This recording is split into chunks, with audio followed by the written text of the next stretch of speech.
হাভিয়ার Cabrera বাংলাদেশকে face করার জন্য রিটায়ারমেন্ট ভেঙে ফিরেছেন ইন্টারন্যাশনাল ফুটবলের legend Sunil Chhetri.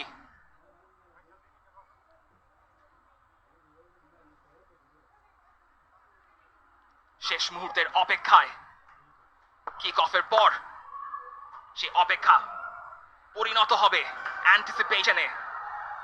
Asian cup বাছাইয়ের যে ফাইস্টি ফিক্সচার, সেই ফিক্সচারে বাংলাদেশ ভারত আবারও মুখোমুখি। নতুন একটা চ্যাপ্টার, নতুন একটা অধ্যায়। এই অধ্যায়ের নতুন গল্পটা লিখবে কে? ভারতের মাটিতে, যে মাটিতে সিলেটের স্নানঘাটের হামজা চৌধুরী এসে খেলছেন বাংলাদেশের জার্সি চাপিয়ে, তিনি কি নতুন গল্পটা লিখবেন, নাকি ভারত আরেকবার বাংলাদেশের স্বপ্নের সমাধি ঘটাবে? আপনি দেখছেন ভারত বনাম বাংলাদেশের এএফসি এশিয়ান কাপ বাছাইয়ের ম্যাচ সরাসরি